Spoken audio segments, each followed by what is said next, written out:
All right, all eyes up here. I get to be in charge. Woo! Okay, so I believe I owe everyone an explanation. Wishing stars are real. There's only one, but it changes stars. Briefly, it was our sun, and damn, the Mayans got a lot of use out of it.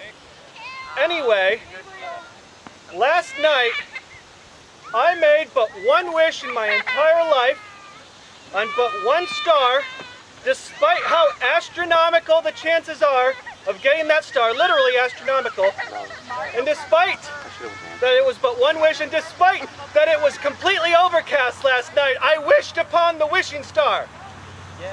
And I wished to share with all of you the glory of chaos. I'm neither good nor evil, but rather an advocate of chaos. And as such, a lot of today will revolve around destruction, difficult choices, and death closing in all around you. So lucky you guys, right? Yeah. Okay, so before we begin, I must know which realm each of you is from. This will take a rigorous vetting process. 1, 1, 2, 2, 1, 1. Just kidding.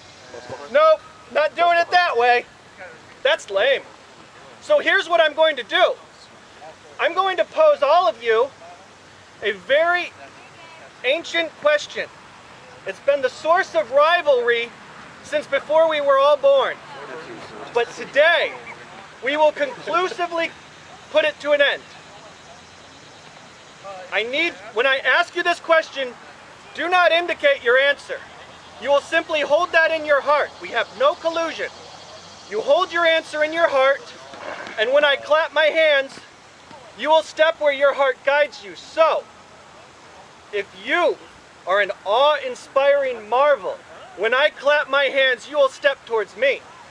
But, be you a protector of the sacred letters DC, you will step that way when I clap my hands. So Marvel or DC, yeah, we're doing this. Okay. When I clap my hands, 3, 2, 1, step. Make your decision.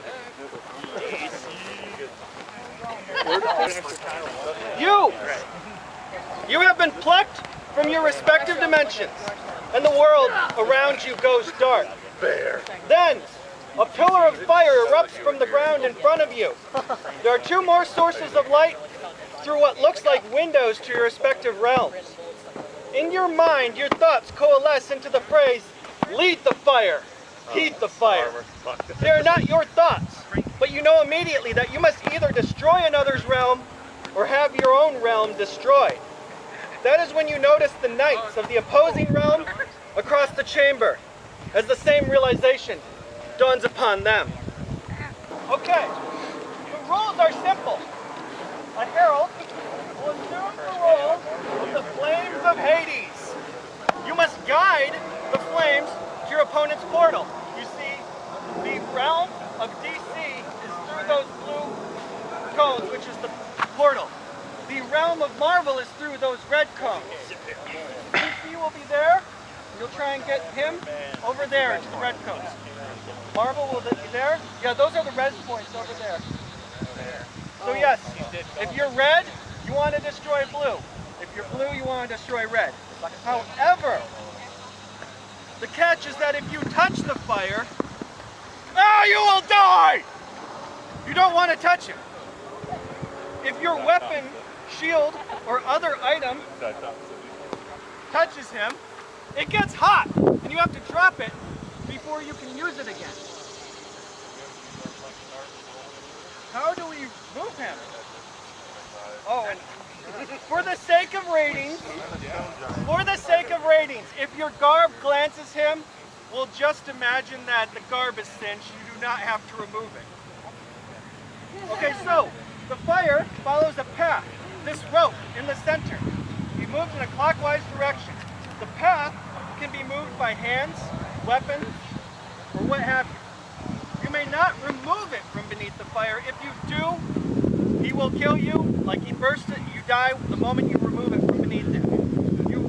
What you do is you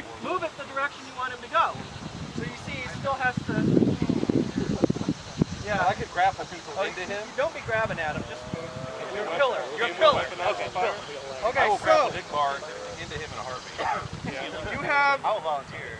You have 15 minutes to reach your goal. That should be more than enough time. So go ahead and get at your respective spawn points. DC over there. Marvel is red. It's on me. Story time. Listen up. Congratulations!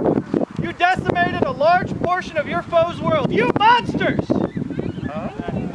As the explosion dies down, the ground rumbles and shatters beneath you, sending all of you plummeting through nothingness to the edge of the underworld. You see the forlorn faces of your defeated rivals, and soon their despair turns to rage. Foreign thoughts once again form in your mind. A penny saved is a penny burned. You must now fight for control of the river Styx. The river Styx. The rules just got interesting. When you die, resurrection is entirely optional. This is a game about tough choices. The order you resurrect in is also irrelevant.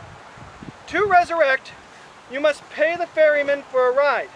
Just remove one coin from your team's reserves and place it in your opponent's reserves. Then go to your rest point. You gotta stay outside the bounds. The bounds are the soccer field. You stay outside and then you go over to the goals and you res over there. So, the game ends when none of the opposing team remains alive on the field. Now, you could either deny them all of their coins by killing and after they res, or if you think about it, if you kill the rest of them before they can res, like if they're denying you coins by not resing, if you manage to kill the rest of them before someone can res, get around there and res, you can still win. So it's either a war of attrition or perhaps strategy, depending on how it goes. Dealer's choice. So go ahead, Marvel over there, DC over there. We're still doing Marvel versus DC? Yeah, good idea. Thank you. I was very confused for a second. And after 15 minutes, if there is no victor, then the victor will be decided by how many coins each team has. Pretty much what happens is if you 15 minutes. You go over there, you got to grab a coin. You got to put it in their area. There are 15 coins in each team's reserves. 15. So, I've been working on making my personal introduction as anime-like as possible. So, His Craziness, the one and only Mav, at your service. Needs more Sailor Moon. Pause for applause. Alright, so Stage 3. The flood of souls from this destroyed realm Too soon. ominously sounds in the distance, and you rush to high ground as the tide quickly rises. A once grand plateau has become little more than a small island on which to stage the final battle. Once more, the internal voice intrudes upon your mind, out of the frying pan, and did I leave the stove on? Despite never having known the denizens of the other realm, despite however well-intentioned all of you may be, despite all the good that could have been between two worlds, some things cannot be forgiven. Surrounded by death on all sides, only one team will be allowed to leave this island alive. The jaws of death. The rules be damned. If you die, you'll be drawn into the lake of souls. You have to literally fight your way out, or claw your way out, as it were. Can we wakeboard Your out? feet cannot cross the edge of the island. That is the rope. The rope. So if you are alive and you cross that rope, you're dead. If you're dead, your feet cannot cross it. You can have everything else cross it, just not your feet. So Or we can lay on the ground with our feet on this side of the rope. Yep. Just like, well, here's the next thing, is that you do not want to get too close to the edge. Actually, Here's what I'm going to do. You have to touch an enemy, but on your way out, you can draw another of your people out from the lake with you. So you have to touch an enemy, but you can take one with you. So one kill gets you 2 res. A good trade-off, right? Yep. All right, Well, so your res points yeah. are over there. You'll notice that there's enough room between your res point and the Lake of Souls that they're not going to spawn camp you, unless they're particularly tall. Or have a pole. No, the dead cannot use weapons or projectiles. The dead are only limited to their own height. But if we they have another can dead return person, weapons and projectiles to the field. So if you have a jabby over here, you can be like, you can put it into the field, but you can't attack with it. if we have a dead person hold our feet, can their feet become our feet and then we reach onto the field further? No. I was actually thinking about letting that be okay. It's the human centipede rule set. Yeah, but all the You same said though, human the feet centipede will have no crossed. longer- The you feet can't will do it have no crossed the lake. The feet will have crossed the lake, so we're not doing that. So yes, if you die, you go to the lake. If you touch an enemy from the lake, if you're in the lake and you touch an enemy, they die, and you res along with the second person. So go to your spawn point. The little circle. Victory scenario is what?